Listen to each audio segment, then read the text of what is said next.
welcome you guys again to another episode of the AWM NFL podcast. My name is Riccardo Stewart, and I get a chance to be your host. And my co-hosts are here. We got Sam Acho, Zach Miller, and Jeff Locke.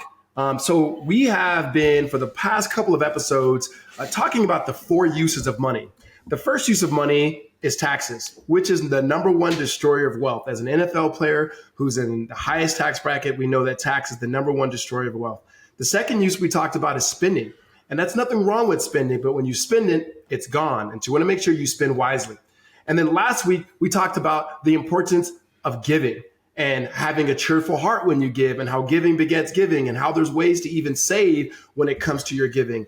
And then today, we're going to talk about saving. And just to be honest with you, to let you know, we're going to talk about saving today, and it's going to be a two-part. We'll talk more about it on the next episode. And so we'll just jump into talking about saving now. And so I'm gonna start first with you, Jeff.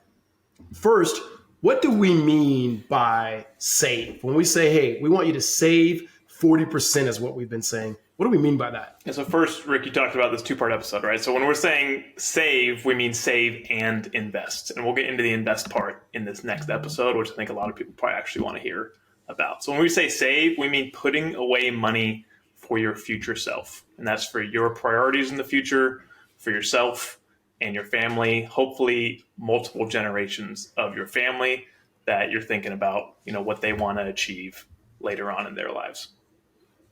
So we said, when we say this a lot, there's a game plan that NFL players have on the field, and there's a game plan off the field. And off the field, what we're talking about is creating and sustaining multi-generational wealth. And just kind of to recap, we said, okay, if you, in terms of your gross income, the money that you get, if you think about it, 40% is going to be taken away for taxes. And then there's going to be another 40%, which we're talking about in saving. And then 20%, if you can live off spending, that's great.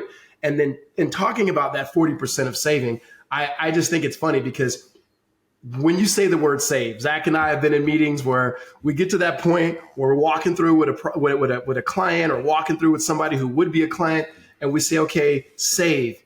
What do you think we mean by save? And I'm gonna put you on the spot, Zach. What's some of the craziest things you've heard when we say, what do you think we mean by save? I mean, it's put it in a mattress, like hide it, like just literally hoard like cash, just straight stacks. So that's the craziest one I've heard.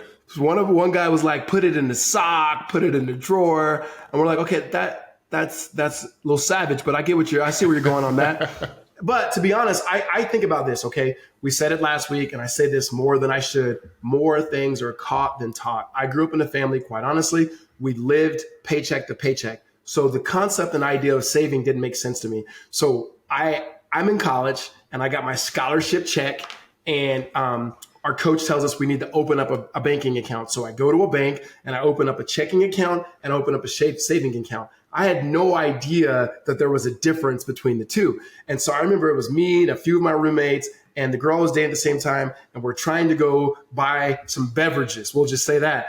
And we're trying to say, okay, how much money do you have? How much money do you have? And we didn't have enough money. And then the girl I was dating was like, well, I got this much in my checking, but I said, that's all you have? She goes, well, I got more in my savings. And I'm like, well, then that means you have more. And she goes, you don't touch your savings. And I'm like, no, because the way I use it was like when the checking ran out, I just grabbed from the saving. And so it was basically one account because I had no idea of planning for short term as well as long term. So hopefully today we'll get an idea of how not to live how Riccardo lived at Arizona State University. So Sam, did you have an intentional saving plan when you were playing? Was there any intentionality with how you were going to save? I did not. I didn't have an intentional saving plan. Even in college, where you get the little stipends, I didn't have an intentional plan. I knew I wasn't a person that spent a lot of money, so I wouldn't buy a lot of things, but I didn't really have an idea of what it meant to save. Even when I got to the NFL, I remember, similar to you, Riccardo, I remember I got this big signing bonus, and all of a sudden it was like, hey, I put this big signing bonus into my college premier checking account, like a CPC, like checking account, like, okay, we'll just put it in there. I didn't know what the necessary or proper steps were, right? I had a savings account. Okay, maybe I'll put it there. I don't know. Is it getting a return?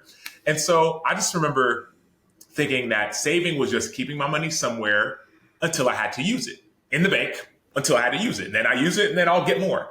And so that was my understanding of saving. And even talking to some people, I was meeting with a guy a couple weeks ago, and this guy's a college player about to get drafted. And he was saying when he got his NIL money, it was just like his parents told him to save. And so he thought it was just, okay, I'll spend and make sure my account isn't negative.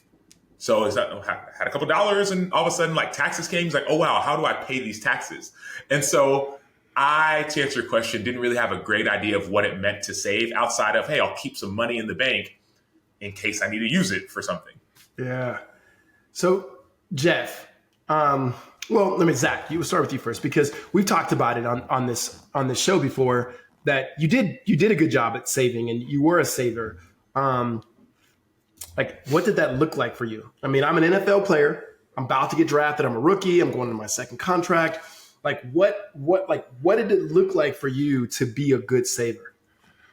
Well, I'll tell you one thing. It's much easier to save when you're making millions than when you're on the minimum. So the rookie minimum was like 250,000 when I was playing. So it wasn't as much money as it is now, but it was way easier to save when I signed my deal with the Seahawks, where I'm making $7-8 million a year. I'm saving like 50% of that, maybe 55% of that. And that's millions going in the account each year. So it's much easier to save a higher amount. And then I was just never a big spender. I didn't grow up with much. Luckily, I picked the right person when I got married. My wife, Ashley's not a big spender. So we were able to together, and I got married early when I was in my 4th year in the NFL. So I was able to save a ton of money early on, and not just, I mean, you can really run into a lot of problems if you're like buying the latest luxury good, that new few $100,000 car. That really, I mean, you get caught in those habits. Even an NFL player can end up with like very little savings if you get caught buying the next cool thing. Yeah.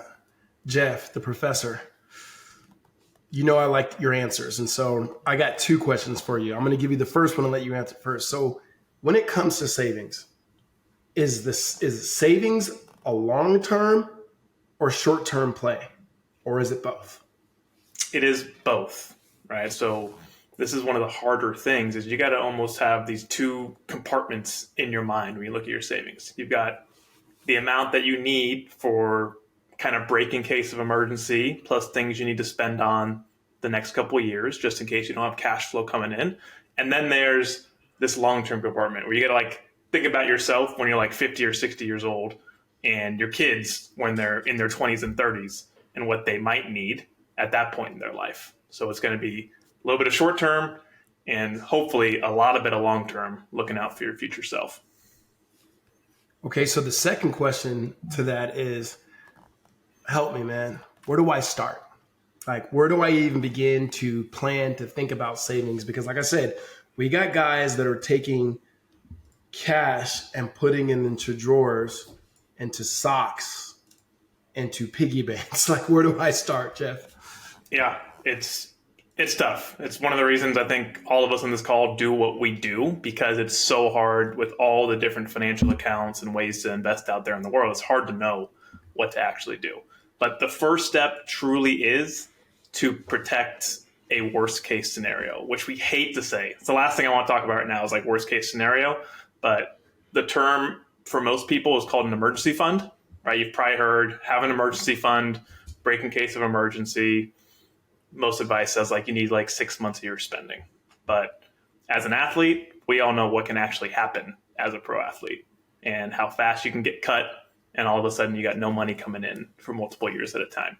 So the first step is to set yourself up and have this big emergency fund that we call a protective reserve for the just in case of emergency. Things haven't gone as planned and I need to access some quick cash in my savings.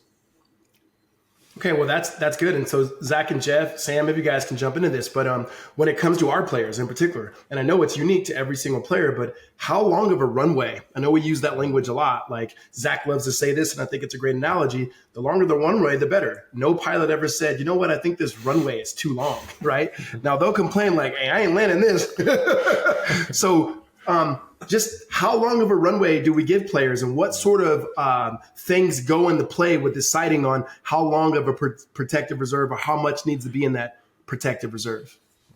a big part of it is really where's the guy at in his career? If you're just getting started, you're very uncertain. Like, how long am I going to play for? Even myself as a rookie, like I didn't know how long I was going to play. So I wanted to save in case there wasn't another contract. What if that was all the money I ever made? So you got to take care of that downside first and have that in that savings so that you can transition to something else. So it could be as short as 1 to 2 years for a guy who's at the end of his career, has a home that's completely paid off, which we do recommend that once you're done playing, wherever you're living, like that house is completely paid off. You don't owe anything on it so that you don't have that expense when you're done playing. But you could have a very short protective reserve or shorter runway, and then have the rest of the money growing for you in kind of riskier investments that aren't as safe as those kind of protective reserve assets. But if you're a young player, very uncertain, you want to have like 3, 4, maybe 5 years to transition to something else and kind of that savings protective reserve. Yeah. Sam, like, how does this play on you mentally? And what I mean by that is you see the money coming in so fast. Like, how, from a mental or behavioral side, how difficult is it to save as opposed to go, oh, it's going to keep coming, so I can keep spending. More's coming in. It's so hard. It's so hard for a couple reasons. One reason, so there's this book I'm reading, I think all of us have read it or reading it, called The Psychology of Money. And it talks about, to your point, Riccardo, how more is caught than taught. Sometimes the way we grew up actually affects the way that we view money or the way we view a protective reserve. I mean, I know Jeff saying a lot of us have heard it. I didn't know what a protective reserve was, right? I didn't know, and so like, it's so hard for that reason, just based off, hey, some people may not have grown up with a lot of money. So, or to know how to think about money. That's one piece. But the other piece that's also difficult is now all of a sudden, all this money is coming in. So now you're getting checks every week, or for a lot of NFL players, every other week, you're getting checks that are huge amounts. And you're thinking, man, this is going to come forever. And I'm one of the best. I'm top of class. I'm going to get these forever. You're not thinking of worst case scenario. And so I think my recommendation is not necessarily to think about worst case scenario per se, but also just to realize that these checks won't come forever, no matter who you are. There's somebody I'm talking to right now, 26 years old, one of the best players in the NFL at his position. And he realizes that, man, I may have 6 more years, maybe 4, maybe 2. You never know. So I have to plan in a way that I'm realizing that, okay, there has to be something outside of this or something after this. And so it's very difficult because if all that you know is an NFL check, then it could be the deterrent to you thinking, oh wow, this may not be forever. So I actually need to plan for something different. That's good. Well, I'm gonna let you tease us out for the next episode, Zach, and that is, what part does investing play when it comes to our savings? So go ahead and answer it. And I know we're going to spend the whole, next episode on it, but I know this is your wheelhouse. So for the audience, know, like, this is where the truth really, really comes alive in terms of his knowledge and so forth. But what part does investing play? I mean, who doesn't like to see their money make money? So the biggest thing with that is, when I say savings, I think every NFL player should think their savings should be working for them. As hard as you work on the field, that money should be working for you to grow your wealth. And so that savings should be invested. It should be, but properly and as safely as like markets and the unsafe world of investing can be. You want to make smart decisions there so that money can grow for the long term. I think, the power of compounding, something you go out and you buy something that's like 10 grand today. That thing, if you didn't instead invested it, that's 100 grand when you're 60 years old. So everything that you buy today, if you buy something, the chain that's $10,000, when you're 60, that's $100,000 that you would have if you instead invested it. So just let the money work for you over the long term, be patient. And we'll get into more, where can you invest kind of next week. Everybody likes to let your money be making money for you. I love it, Zach. So listen, Zach just teased us out. So we're gonna wrap this up for today's episode. Next episode, we're gonna talk about what is delayed gratification as it relates to savings, and what part does the public and the private market play when it comes to savings in terms of investing. And so looking forward to it. If you have any questions, anything we said you want to know more about, as always, please shoot us a text or give us a call at 602-989-5022. Again, that's 602-989-5022.